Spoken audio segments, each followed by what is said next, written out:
اهلا بكم حبايبي يا احلى متابعين في الدنيا. يوم جديد ووصفة جديدة يا رب تعجبكم. هنعمل وصفتين بكيلو بفتيك زي ما انتم شايفين. هنعمل بفتيك بطريقة حلوة وجوسي وطري، وازاي الكفر اللي بره ما يفكش منك. وهنعمل طاجن ورق عنب بشرايح اللحم. يلا بينا مع بعض. اول حاجة هعملها هجيب بصلتين علشان اتبل فيهم البفتيك. حطيتهم اهو في الكبة وهحاول اطحنهم طحنة جامدة قوي. طحنتها شوية وبعد كده هبتدي احط التتبيلة بتاعتي: ملح بفلفل،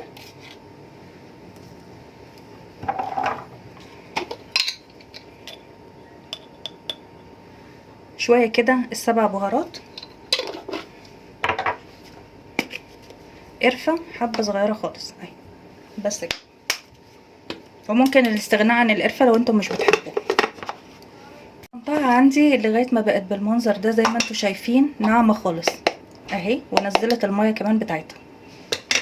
ابتدي اجيب علبتين بلاستيك عندي عشان انا بس دلوقتي بالليل، فانا هتبلهم لتاني يوم، فلازم تبقى متغطية طبعا عشان التلاجة. هقسم الخلطة عندي كده بالمنظر ده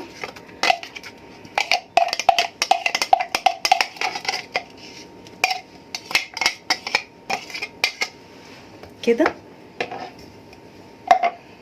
بالنسبة للتتبيلة بتاعت البفتيك اللي انا هحمره، هزود لها بس حاجة بسيطة، هزود لها خل كده، حاجة بسيطة بس. ودي اللي انا هنقع فيها البفتيك. بالنسبة للحمة الشرايح اللي انا هضيفها على ورق العنب مش هضيف لها خل اهي. اللحمة اللي هلاقيها عندي تخينة شوية هخليها هنا، دي الورق العنب. وحتت البفتيك الرفيعة هخليها لتتبيلة البفتيك العادي.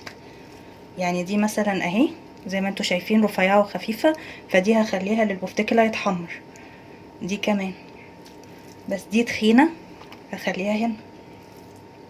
طبعا انت ليكي حرية الاختيار في تقسيمة اللحمة بتاعتك. احنا كده تبلنا اللحمة بتاعت البفتيك اللي هيتحمر واللحمة بتاعت الورق العنب اللي هتبقى في طاجن ورق العنب. تمام كده. دي بالخل ودي من غير خل، وده الفرق بينهم. تمام. هبيتها ليلة بعد ما دعكتها حلو جدا بالبصل. يعني اهم حاجة انها تدعك حلو قوي قوي بالتوابل. رجعت لكم حبايبي تاني يوم، وهنبتدي بخلطة المحشي الورق العنب. هحتاج نص مفروم، ممكن ماخدوش كله. هنا عندي كوبايتين ونص رز او كوبايتين على حسب الرغبة، وبصلتين هفرمهم في الكب. يلا بينا مع بعض. فرمنا البصلة بس ما بفرمهاش قوي، بخليها بس ايه قطع صغيرة كده علشان بيبقى طعمها احلى في المحشي. تمام. هبتدي اتبلها شوية ملح كده،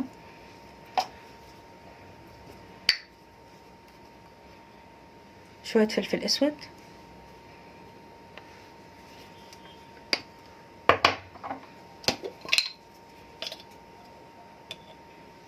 السبع بهارات حبة صغيرة،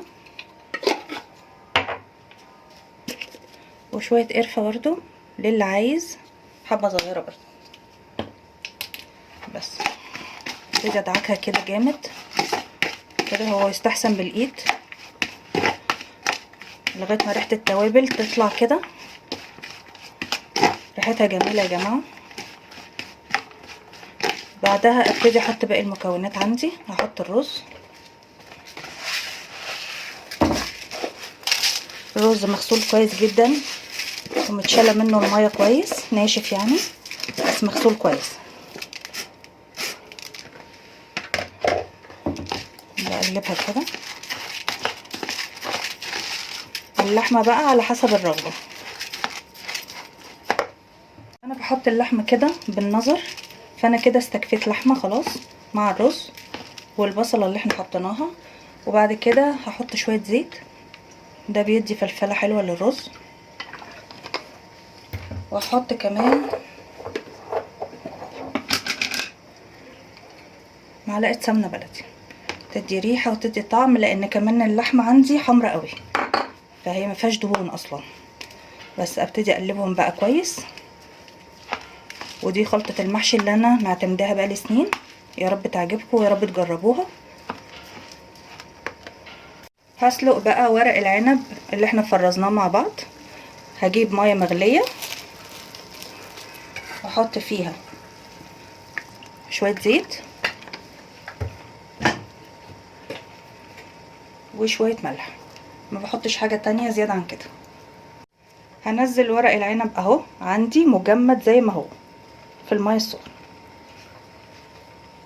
نخليه كده بحطيته زي ما احنا حطيناه في الميه لحد ما بنلاقيه كله اخد لون واحد زي ما انتوا شايفين كده اهو، اخد لون واحد اهو. ما زودش السوا عليه علشان ما يتهريش مني في الطاجن. هنا صفيته في مصفى اهو، هديله بس شطفه سريعه تحت الميه وبعدين هبتدي احشي. ونقطتين الزيت اللي انا حطيتهم على الوش على الميه دول بيدوا لمعه للورقه نفسها لما تيجي تحشيها، فحلوه جدا وبتدي كمان طراوه للورقه زي ما انتوا شايفين اهو. انا هبتدي احشي بقى. للمبتدئات بقى محشي ورق العنب انا بحشيه على الناحيه الخشنه. بحط الحشوه عندي بفردها كده بالمنظر ده، باخد كده باخد كده الجناب، بلم الجناب كده، هيبقى عندك احلى صباع محشي اهو.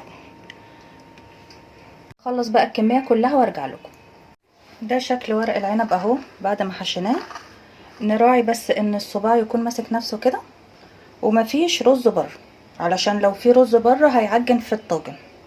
هبتدي بقى اشتغل في اللحمه اللي احنا متبلينها من امبارح، اللي هي اللي هتتحط في طاجن الورق العنب. يلا بينا مع بعض. هجيب الجريل عندي علشان بس اديها صدمه، احط فيها معلقه سمنه. استنى لما معلقه السمنه تسخن قوي عندي، وبعد كده ابتدي احط اللحمه عليها اديها صدمه كده. يعني استنى لما السمنه تسخن قوي عشان يعني تاخد صدمه على طول معايا.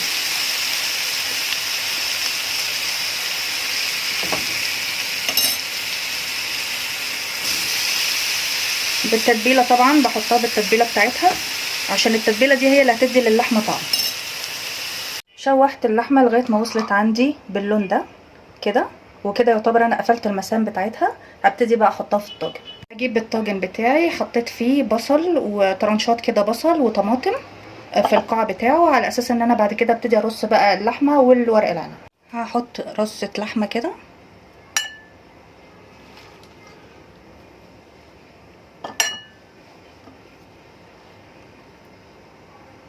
كده، واحط لو في حته صغيره كده الناحيه دي كفايه جدا كده.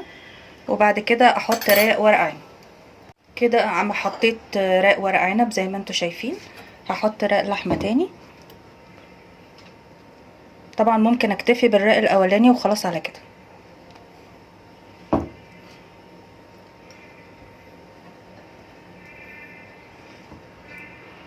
اهو كده بالمنظر ده، وهحط رق ورق عنب تاني.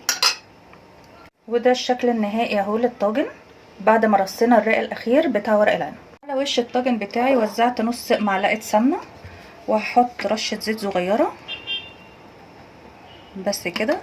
واي شوربه تحبي تضيفيها ضيفيها، ولو ما عندكيش شوربه حابه تستعملي مرقه خضروات يبقى تمام، اللي انت متعوده عليه مفيش مشكله خالص.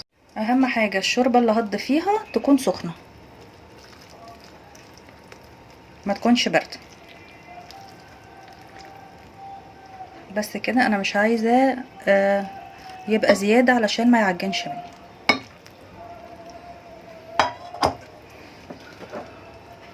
محتاج تاني.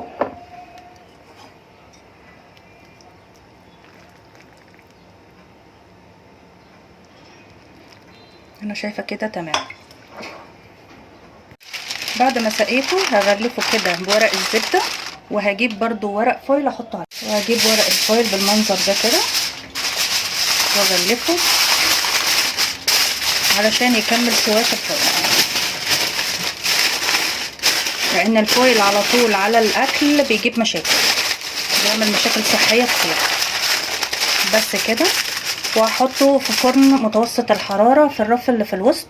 بالنسبه بقى لبفتيك اللحمه اهو عندي ريحته جميله جدا، وان هو قعد من بالليل للنهارده فالريحه حلوه جدا، والتتبيله اللي احنا حطينا فيها رائعه.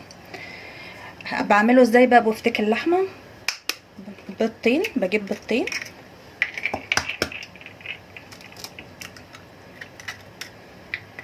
شوية ملح وفلفل بس كده.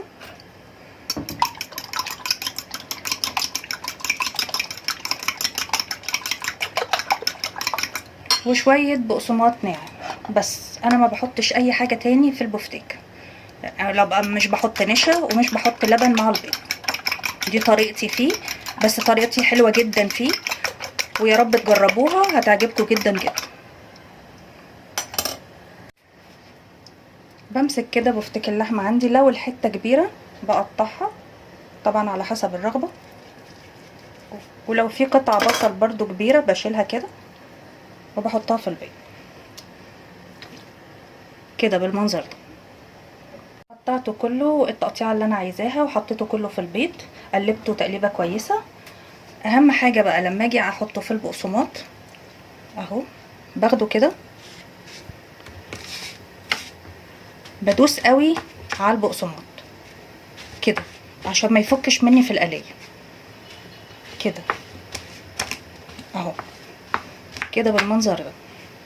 دي اهم خطوة عشان ما يفكش منك في القلية اهو، وتبقي متأكدة ان هو اتغلف من الناحيتين بالمنظر ده. وده شكل البفتيك بعد ما اتعمل في البيض والبقسماط. هحطه بقى شويه في التلاجة، وزي ما انتم شايفين انا حاطاه كله على بعضه. ما تخافيش، مش هيعجن ومش هيحصل له اي حاجه لان احنا دايسين عليه قوي، فما تقلقيش. نبتدي بقى كده مع بعض نحمر البفتيك. اهم حاجه في تحمير البفتيك ان الزيت يبقى سخن قوي، ونطلع على شبكه اهي زي كده، مش مناديل، علشان برضو يبقى مقرمش من بره وطري من جوه. هنبتدي بقى نحمر مع بعض. بصوا ده دليل ان هو سخن قوي.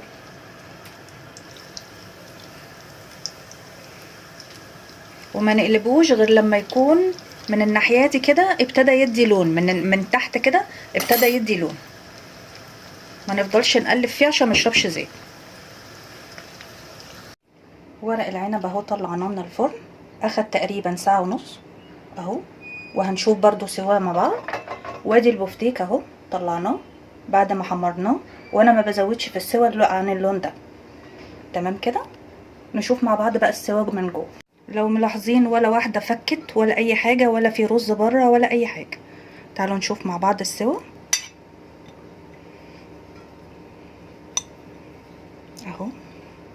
عايزه اوريكم الرز مفلفل من جوه اهو، يا رب يكون باين الرز اهو، واللحمه مستويه اهي. ده بالنسبه لورق العنب. اللحمه بقى اهي